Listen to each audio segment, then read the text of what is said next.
Oh.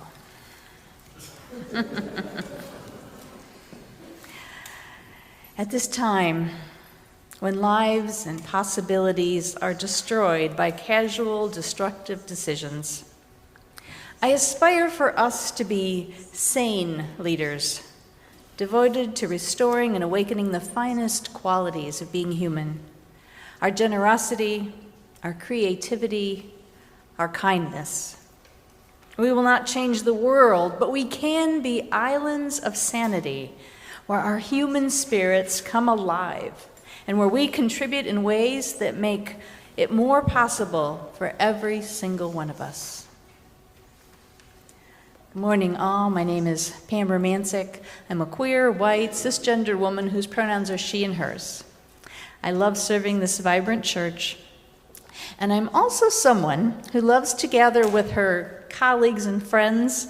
We're doing this in just 2 weeks, and we sing hymns just for fun. Whoever you are, with whatever identities you bring with you this morning, you are welcome here. Our chalice lighting words are Spilling the Light, an excerpt by Julian Jamaica Soto. To what have we promised ourselves? To this moment in time and place, to this community, and even tenderly interconnected this planet. We promise ourselves to the idea that we are each and all human beings. We promise that there is something moving between us that we cannot tame and cannot measure. The chalice is a reminder that the flame we keep inside us cannot light the way. The light must spill to shine. Good morning. My name is Lois Phillips, and my pronouns are she, her. Our church shares a covenant that we make with one another, a promise that helps to remind us of why we gather and how we want to be with one another. If you would, please rise and bow to your spirit and join me in saying our covenant together, and then remain standing for our opening hymn, Where is Our Holy Church? We unite to strengthen the bonds of kinship among all persons, to promote human dignity, and to increase reverence for life's creating, sustaining, and transforming power through worship, study, and service.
Actually, for the next month, we're going to be doing things a little bit different because today is the kickoff of our annual pledge drive. And that's the thing that allows this church to be the vibrant and engaging community that it is. Today's Stewardship Sunday, and we're going to have a great theme for this year's, it's called Shining Our Light. And it's just a recognition that it might not look so bright on the outside, but that each of us hold a light within us, and as a community, we can shine very brightly to help hold a space of an island of sanity in the world, no matter what is going on outside. So each week, we're going to hear from someone who's going to come and offer their testimonial of why they're here and what this church means to them. And today we're going to say a big thank you to Ed Munson for coming up and starting us off. And then after he gives us testimonial, we're all going to sing just one verse of This Little Light of Mine, and Allison will lead that. So I'd like to invite Ed up right now to come and testify. Good morning, everybody. My name is Ed Monson, and my pronouns are he and him, no matter what people think. So, I'm here to talk a little bit about why countryside is important to me. So, I have to do this in the mode of either a performance or as if I'm speaking at work. Otherwise, I can't speak.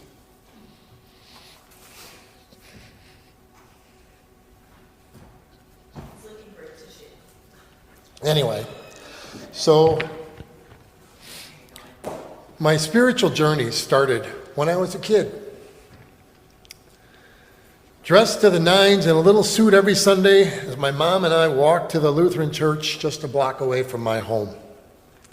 Honestly, I don't remember much about anything of the services, but that suit was unforgettable. My colicked hair and the whole 9 yards, it was perfect. Fast forward a couple of years, around the age of 8 or 9, details are a little bit funny. You know, some of you that are over 50, it starts to fade. But I joined the Cub Scouts, Pack 3862. Pretty significant for me. We met at a Presbyterian church, which eventually led me to attend the Ravenswood Presbyterian Church on a regular basis. That church became a hub for me for both my spiritual guidance and the Cub Scout activities. I call them shenanigans, but I thought activities would be a little bit more correct. But it was shenanigans. We had fun. I had a blast at campouts, doing little plays and endless potlucks, where I have to say, I ate some of the best meals of my life. And I learned about community, sports, and the simple joy of sharing food and fun. And when I say learned about community and sports, I mean I learned how to play basketball from a poor black man who was a coach that came to our church and volunteered his time to teach a bunch of white boys how to play basketball. Now, isn't that something? At 10, we moved to the Ravenswood area on Chicago's north side, just 3 blocks from the church. That felt like fate to me. Those years taught me the kindness of others, and let's be honest, it gave me a deep appreciation for the sweet treats and the good food and the good company, and the friends that I had there. It was very, very important to me because I didn't have a lot of that when I was young.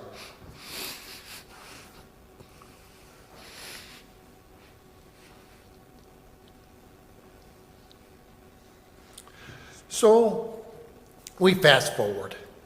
2018, when my stepdaughter Isabel introduced me to Countryside Church. From day one, I was hooked. But not just because of the warm, welcoming congregation through that, though that definitely helped. It was the choir and the music that really, truly reeled me in. The uplifting, vibrant sounds that filled the space so much, gave so much life, and it made me remember, threw me back from when I was young. Wow, I can't wait to hear that again. And just like that, I found myself coming back every Sunday, eager for more. The service itself also wasn't formal or stiff like the Catholic ones that I'd gotten used to. And bonus, a real bonus for me, you'll hear that, you could sip on a cup of coffee or tea and actually chat with people who would be genuinely happy to see you. It felt like home. But what really sealed the deal, though, were the sermons. They weren't just words. They resonated with me, with my values, and how I see the world. Over the years,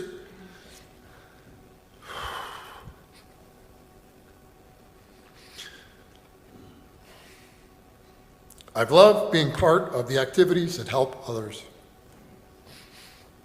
It's uplifting to know you're making a difference. And that sense of purpose really carried through me, especially during the pandemic. It was a tough time, because even in isolation, I felt connected, something bigger than just me and my immediate family. And that got me through. It was a dark time for me. Just ask the squirrels in my backyard how now that they come around, because they became the extended part of my pet family. There's never a squirrel in here unless I bring one. But so the other thing is, I've also had the privilege to play in the church band, and the joy that comes from making music with such a vibrant congregation. It's really amazing. There's talented people that I get to participate with. Fantastic. So being part of a community where you can be yourself and where your efforts are appreciated is priceless, right? What's that worth to you? So what inspires me the most is how this community embraces diversity, supports equity, and strives for inclusion, even when it's not easy. And I want you to think about that.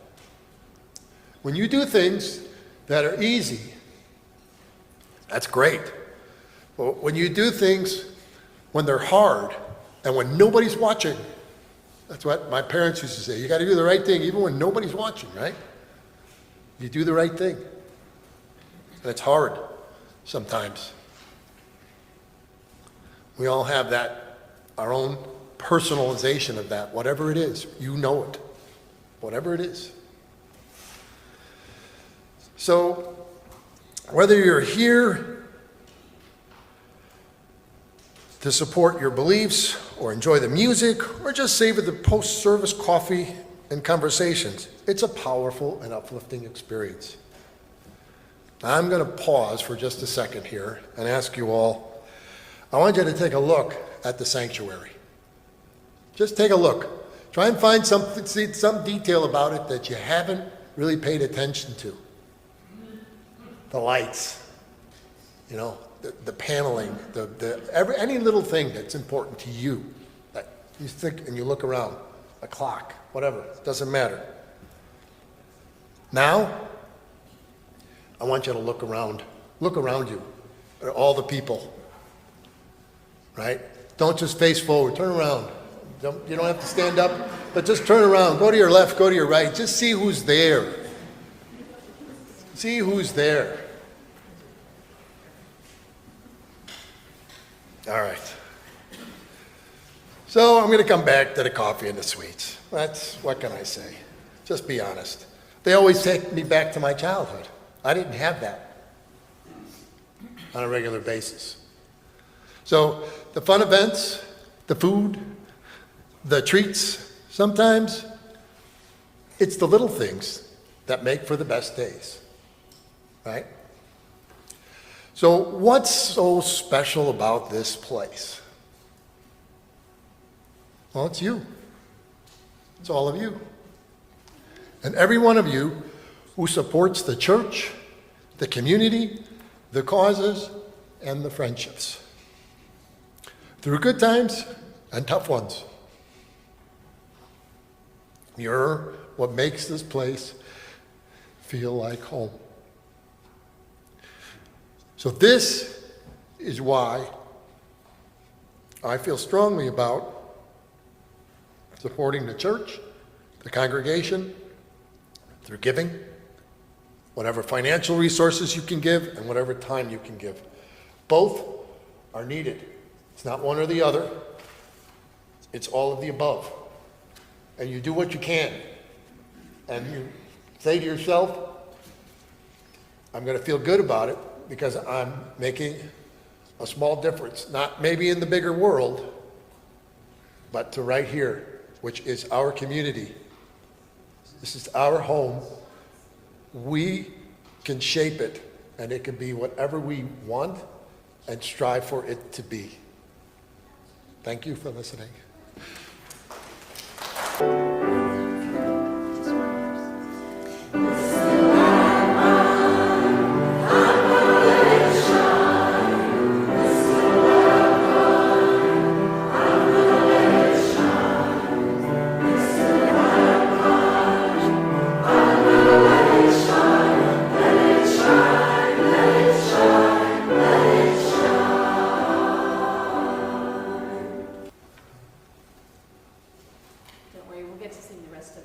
Later. I'm going to invite all our young and young at heart. It doesn't seem like we have a big crowd of young and young at heart to come up to wonder what might be in our box this morning. Hello, good morning. Okay, we have a box. I'm not giving you any hints today. What could be in the box? A squirrel. It could be a squirrel, yes. A pig? No, it's not poop. It will never, ever, ever be poop, okay? We don't. A dinosaur, maybe, yes. How about you, William?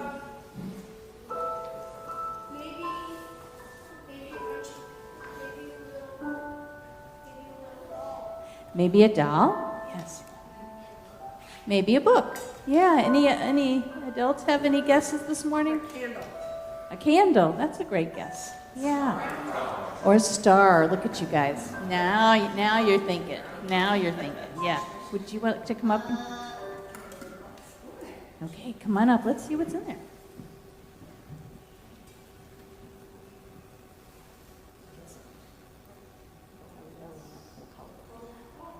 We'll call it a lamp. Fire, it's something to light the way. That's what we're talking about, being a light, huh? You're a light too. You want to put it back? Thank you so much. Okay, we're going to invite Reverend Karen to come up and tell us a story about a lamp. Yay. I have this fancy thing on my ear today so I can walk all over the place. I so love this. Watch out. Right? So today I have a story with no pictures. What does that mean when I have a story that doesn't have pictures? Yeah.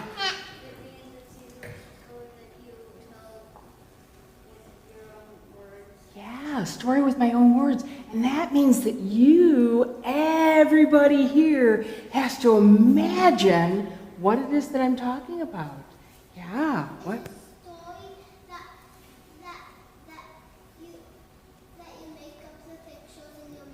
Yeah, it's a stories where you make up the pictures in your mind. How fabulous. So there once was this place, in a place called Transylvania, a long, long way away from here. Transylvania was a place that a lot of people live, and they live today, though they don't call it Transylvania anymore. And they were living there, and they were Unitarians, just like us. Oh my gosh. They lived someplace that didn't have a church, and they decided they really, really wanted a church on a hill. They thought it would be so beautiful to have a church where they could be in their houses in the village, and they could look up and they'd see this church and be able to know, that's my place. So they decided to build it. What do you need if you're building a building? Yeah. I need wood, and stone, right? So I need stonemasons, I need a carpenter. What else do you need?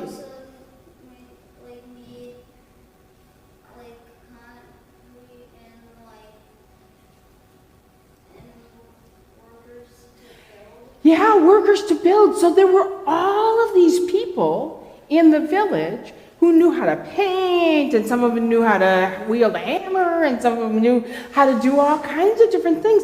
And do you know what? They all gathered together, yes, like all of you, gathered together, and they trudged up the hill, and they made this amazing church.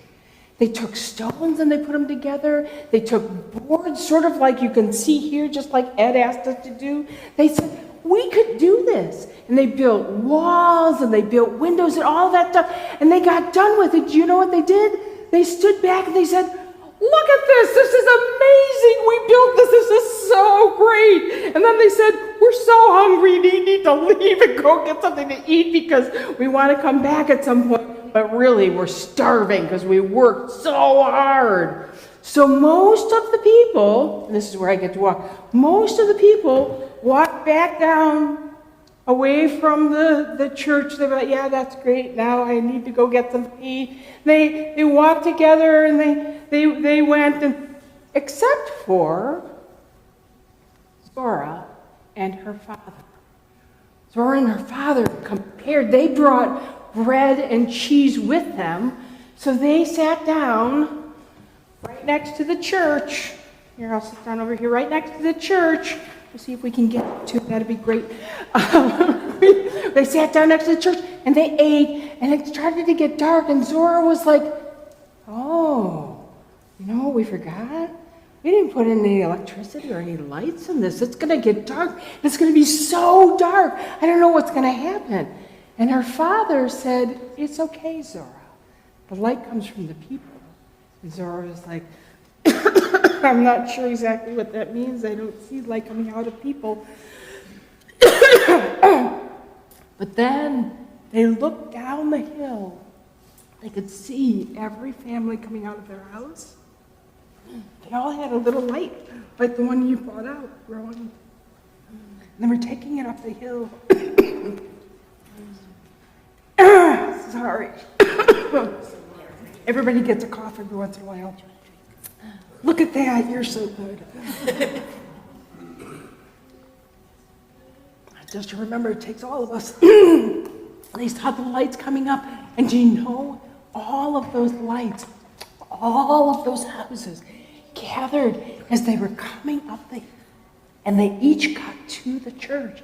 And do you know what they did with that light? They put them in every single corner of the church. So suddenly, the church wasn't dark at all. The church was bright as day. And they finished their worship service. And little Zora went and got the light from the corner where her family was. And they went back down and they took it up and they went back down home with their light. And what her father said was, what we recognize with all of this is that when we have the light, we bring it together to share it together. But then, just like why we light our chalice today, we take that light with us wherever we go in the world to make sure that we know that we have the promise of everything that we learn here taking back out into the world with us. So with that, we're going to take our light right here, and we're going to go back and we're going to learn some things back in the kids area today. You want to come with me? It's going to be fun, I can guarantee it.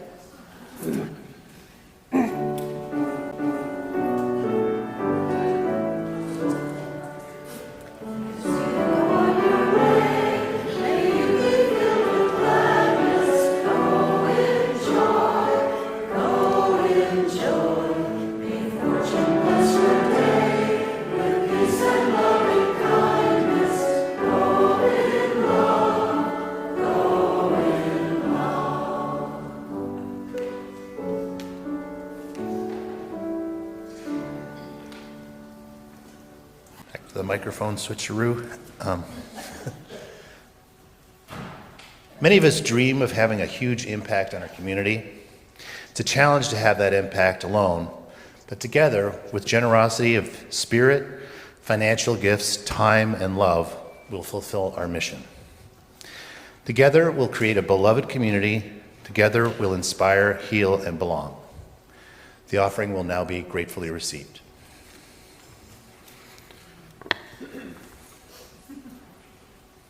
Thank you. Thank you so much. Please. Hopefully Karen will come right back, because she's supposed to be singing with Sarah. It was a very short offering. To breathe out, letting any anxiety that's in your body, just let it flow down your shoulders, down your back, down into the ground. As you're breathing, feel the earth beneath your feet. Feel it as it supports you. Feel the love of this community as it surrounds and enfolds you. Feel your breath as it flows in and out of your body. Listen to your heart beating. Listen to your heart. Then take another breath in and hold it. The air you hold in your body is the most precious thing in the world. Your very life depends upon it. And yet none of us can hold it for more than a few moments, or else we might strangle and die. What is most precious to us must be released so that we can live and live fully. Now look into your heart and find what is there and hold it for a moment. The love you hold within your own heart is the most precious thing in the world. And yet no one can hold on to the love. You can't hold it any more than your heart can withhold its blood, or else we would die from loneliness and misery. What is most precious to us must be shared so that we can love and love fully. Now look into your life at those things which are most precious to you. When you look again, you'll find that their value lies not in being held, but in being shared. Life and love and laughter and longing, may we share these precious gifts that they may return to us, multiplied beyond measure.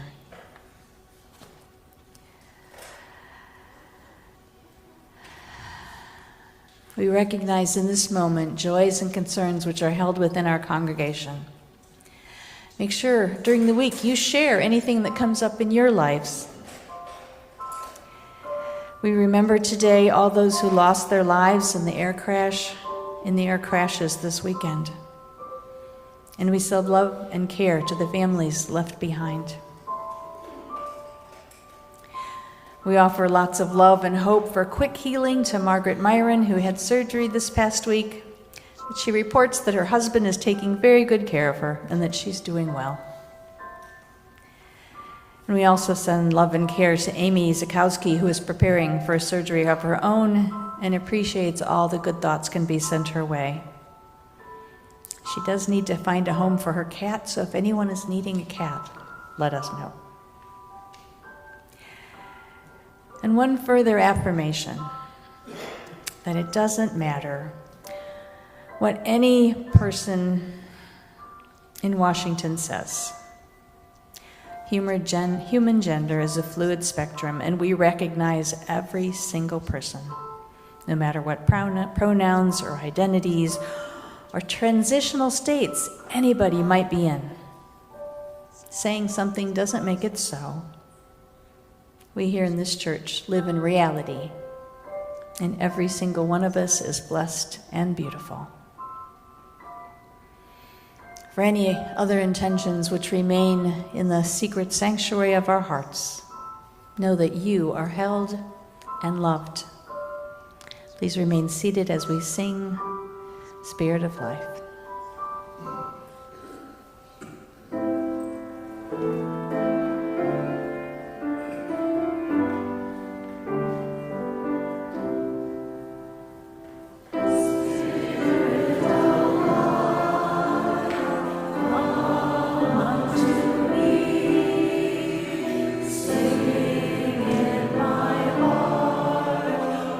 Stir its own passion.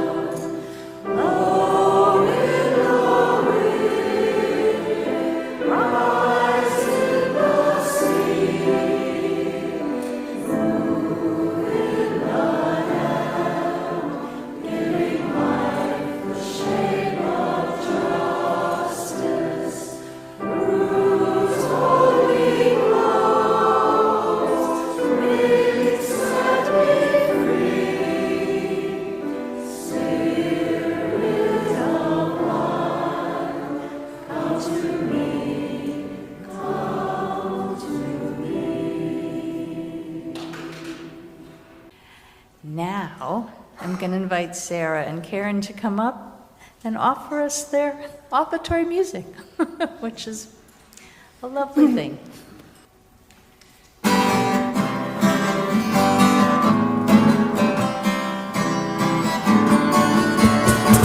Sticks and stones, battle zones, Single light bulb on the sleeve, red for the black.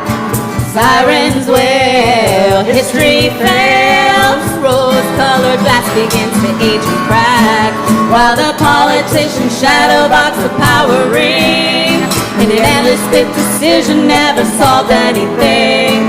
From a neighbor's distant land, I heard the strain of the common man.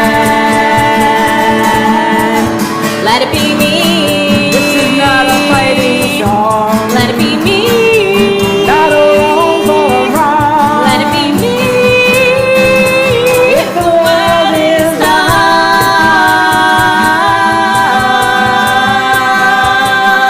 light, shine my life like a light.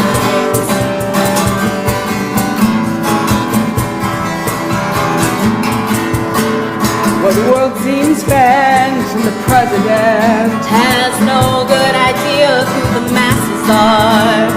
well, I'm one of them, and among my friends, We're trying to see beyond the fences in our own backyards. I see the kingdom blow like power in the winds of change. Yeah, but the power of truth is the fuel for the flame. So the darker the ages get, there's a stronger beacon yet. Let it be me. This is not a fighting song. Let it be me. Not a wrong for a wrong. Let it be me. If the world is light, shine my life like a light. In the kind words you speak, in the turn of the cheek, when your vision stays clear, in the face of your fear, turning out a light switch is their only power. When we stand like spotlights in a mighty tower, all for one and one for all, then we sing the common call. Let it be me. This is not a fighting song. Let it be me. Not a wrong for a wrong. Let it be me. If the world is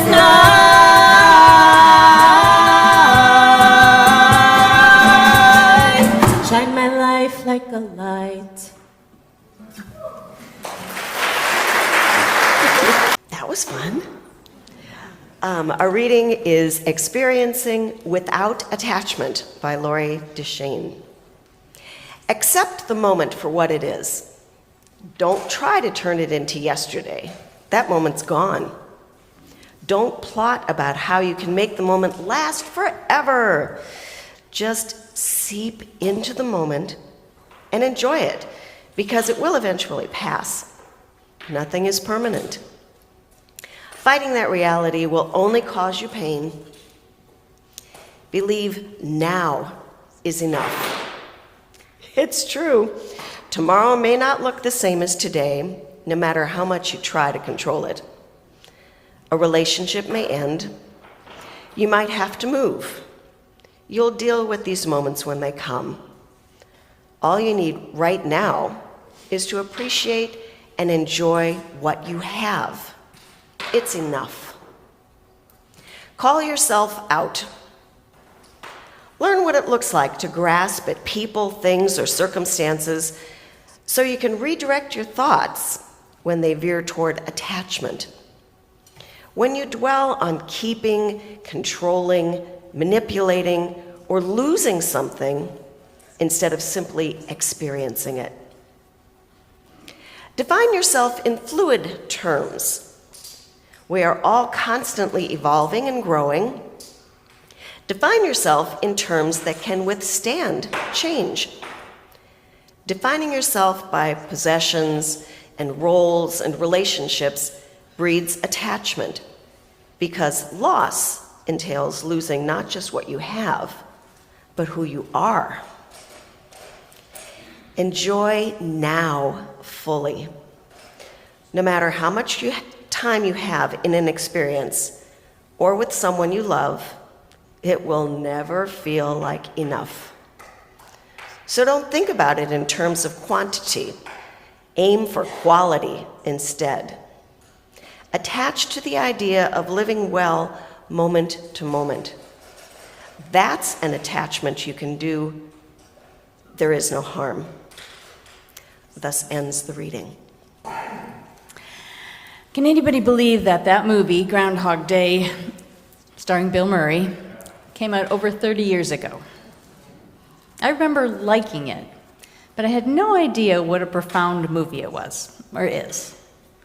But Karen and I moved just outside of Woodstock a couple years ago, and since then we paid a lot more attention to it. Imagine that. Just about everybody comes to visit us, we'll take them out and we'll watch the movie again. And it's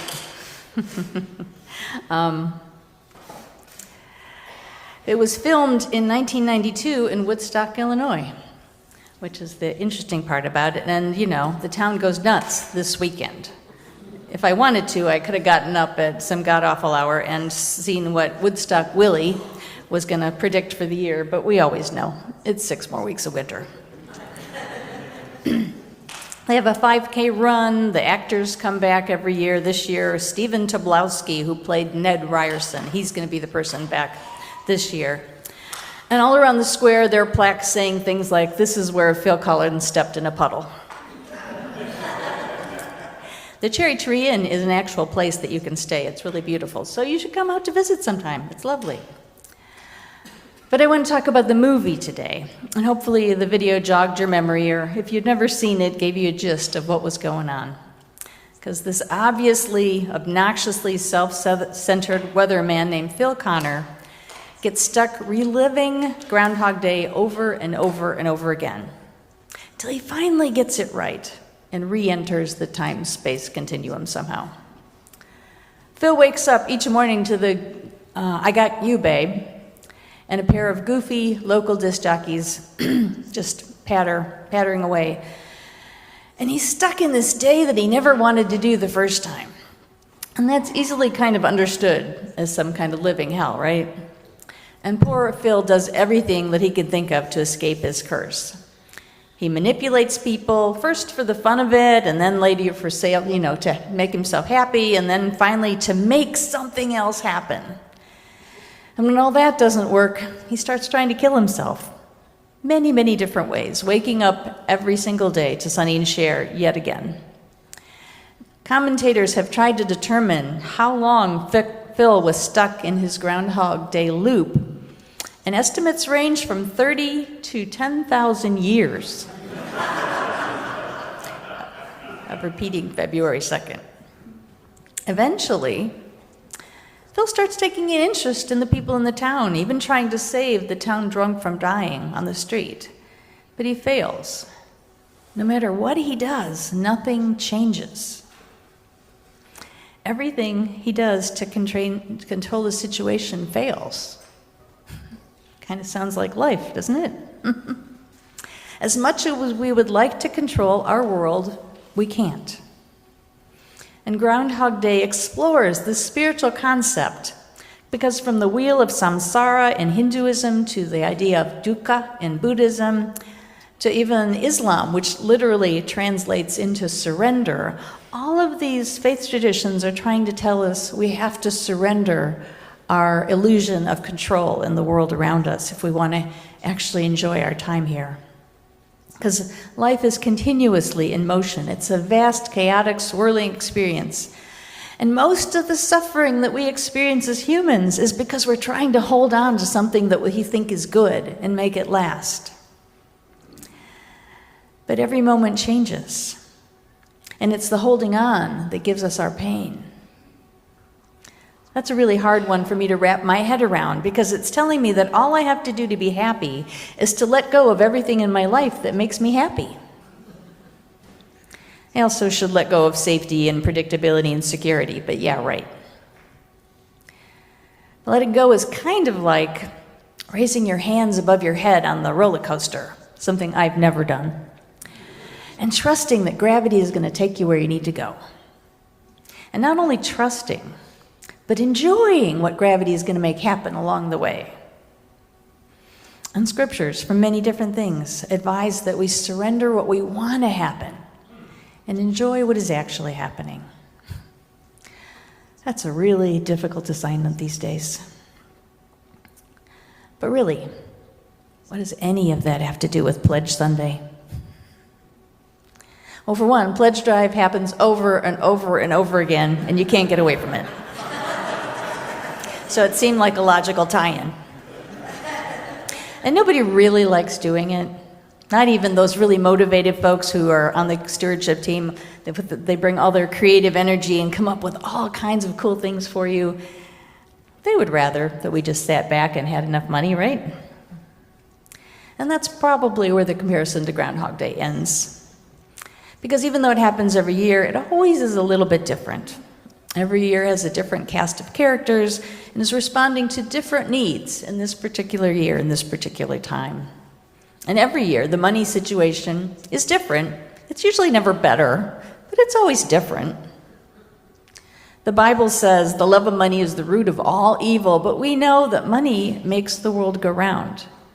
Even in your church, the place that you come to for sanctuary and sustenance, needs money, needs actual green stuff or that electronic version in some computer somewhere in order to exist. Money is how we are sustained and how we thrive in this modern world. And it's like food for the church. And we know that food is necessary and beneficial. And you have done a tremendous amount of work over the past few years. You've worked your way up to following best practices as far as salaries and benefits for all of your employees. That is awesome. It really is. It's the kind and compassionate and loving thing to do that reflects the values you have. And it's not that people didn't care about your employees in the past, but there's always something that needs attention.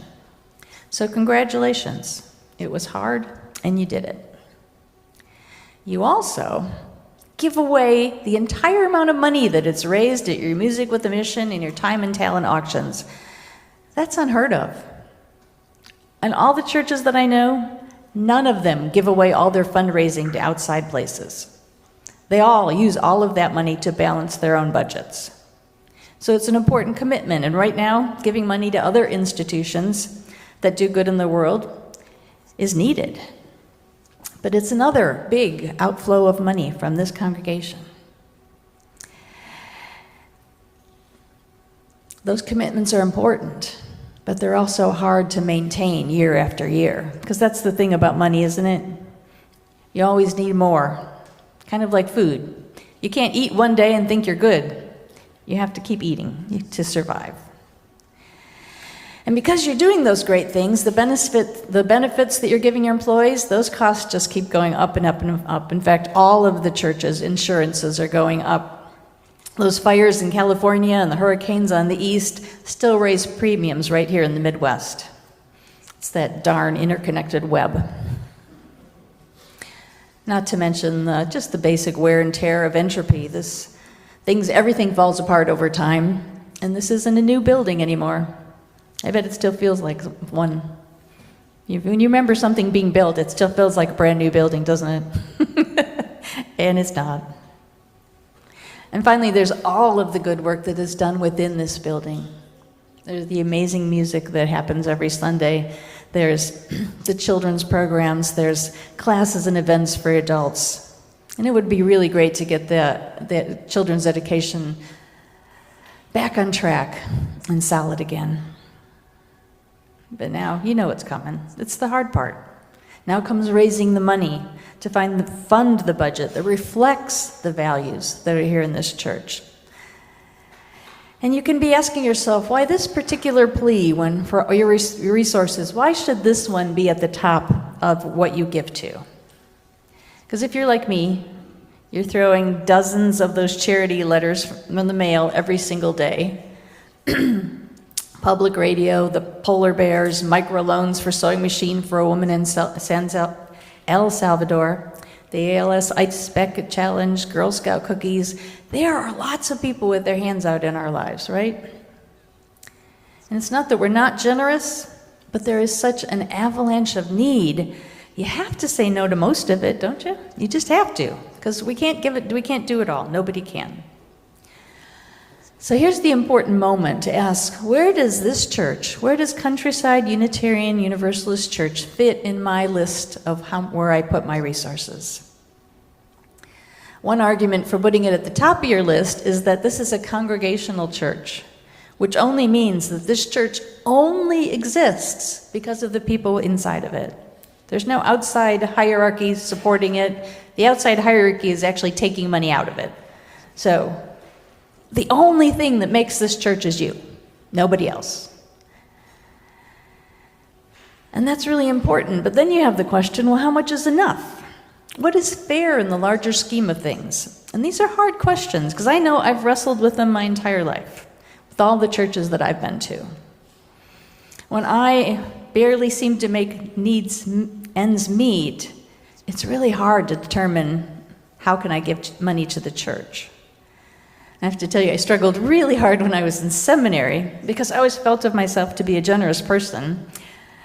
And some nights in my life, I was actually able to tithe. And that felt good. It only lasted like a brief moment, but it felt good when I was able to give 10% of my income to my church. But when I was living on student loans, it was confusing because I was actually going further into debt each month. So what's 10% of that? On paper, I was technically worse off than the people living on the street, so maybe I should be taking money from homeless people? That can't be right. But I might have been going into debt, but I knew I had a warm place to sleep, I had support, I had friends, I had a plan for the future. So while poor, I was blessed. So I came up with a plan that worked for me. I kept $20 in ones in my pocket, and whenever somebody asked me for money on the street, I would pass out, I'd give them a couple bucks. So I was technically going $20 further into debt each month, but at least I had a plan. And when I came out of that part of my life, I felt like I'd been at least doing what I could within the moment. And even though that $110,000 in student loans had $20 a month from giving it to homeless people, it was okay. But then when I started working at my first church, I had that $110,000 in student loans to pay back, and the church paid me $80,000. So then what do I do with that, So Karen and I ended up pledging $1,800 a year, which wasn't a lot, but it was something that let us feel it and also let us save money for the new roof we needed. It's always this balance between what do you have, what can you give up, and nobody's the same. Because now we're on the verge of retirement. I may have mentioned this before, but I've lived on the edge of nothing a lot of my life. Probably a full half of my earning years, I was eligible for some type of government assistance. I was not solidly middle class. I have no retirement fund humming along there.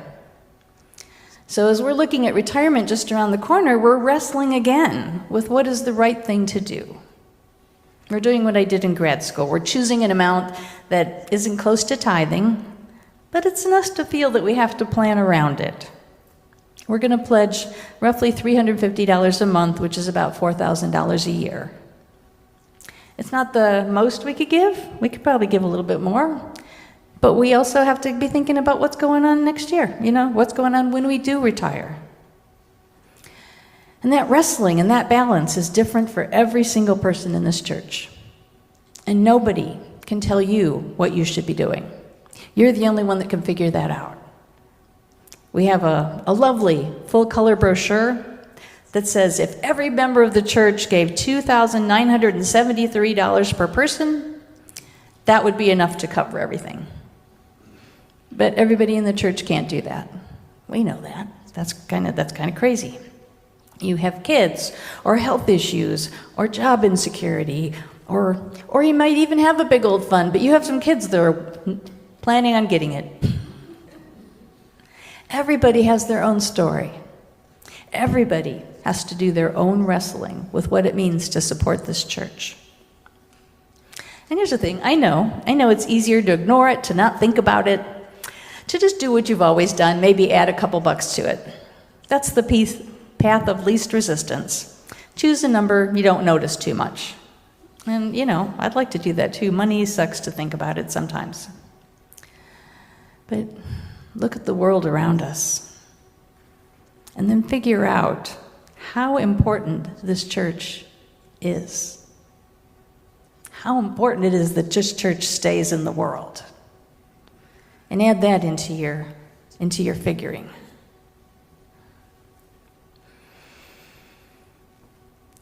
The last time I watched Groundhog Day, there was a moment when something became clear that I hadn't noticed before. All the things that Phil had done to try to force a different outcome just didn't work. He could not make his day end. But then something happened. He gave up on changing anything, and he spent the whole day just being truthful with Rita, who was played by Andie MacDowell. And because he did, she stayed with him that night, wondering if her presence was going to end the loop of his day. And he says, I don't deserve someone like you, and if I could, I would love you for the rest of my life. And you think that's going to do it. You think that's going to end the movie, but he wakes up again by himself. Because you know what? Facing his truth didn't change the situation. And here's the but, and it's a big but. It changed Phil. Phil was the person that changed in that moment. In realizing his love for Rita, he stopped trying to make the world do what he wanted, and he started being truly present to what it was. He stopped all the wrangling and striving and simply loved what was there to love. He started learning the piano for real, one lesson a day, because it was beautiful. He started noticing what was needed, and he started responding. He changed the tires for the old ladies who got a flat. He caught a young boy who was falling out of a tree. He started advising newlyweds about their relationship. He started living in relationship with each moment with the full knowledge that it wasn't going to change anything. Nothing. He'd have to do it all the next day. He surrendered to what life was in front of him and began liking himself for the person that he was in each moment. Exactly like the scriptures tell us, because he found life found and loved him in return. And Phil was transformed, and that transforms everything around him. And I think that's why we come to church. We come to be transformed into the people that we know we are. We come to shed all the shoulds and the false promises, all the ways that empire and capitalism tell us that we're not good enough and that we don't matter, that we're only cogs in some wheel. We come to remember our connection to all that is, and that what we do and who we are really matters. Even if it's Stewardship Sunday, even if it's the Sermon on the Amount, as it's called in the trades. Even if it's that day that we're talking about money, filthy lucre, cold hard cash, that day can be transformed from a day of guilt and annoyance into one of wholehearted, compassionate choosing. Choosing to put our resources in the direction of our highest good. Choosing to make a conscious decision around who we want to be and how we're going to use the limited resources we have. Choosing about how we're going to show up in this world. Phil Connor may have spent 10,000 years of Groundhog Days figuring out how to be human. I'm not sure how many Stewardship Sundays you get. But any day that you stop and pay attention, find your own truth, and then live your life in line with your own deepest commitments, that's a day you don't mind repeating. Happy wrestling. Happy Groundhog Day.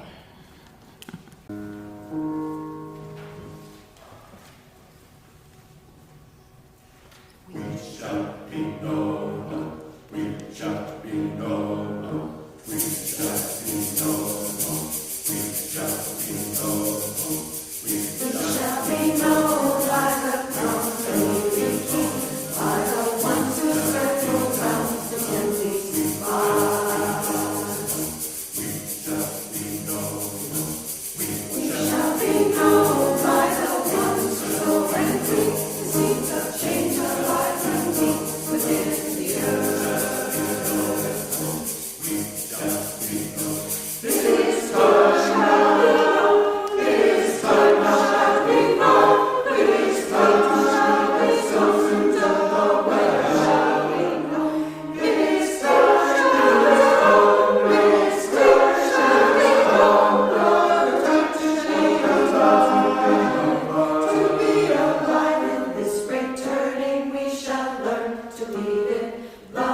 Please join me in saying the words of our closing together. We extinguish this flame, but not the light of its truth, the warmth of this community, nor the fire of our commitment. These we carry in our hearts and share with all the world. Now, if you would please rise, embody your spirit, we'll sing our closing hymn, This Little Light of Mine.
You could be seated if you want. Our closing words are from John Murray.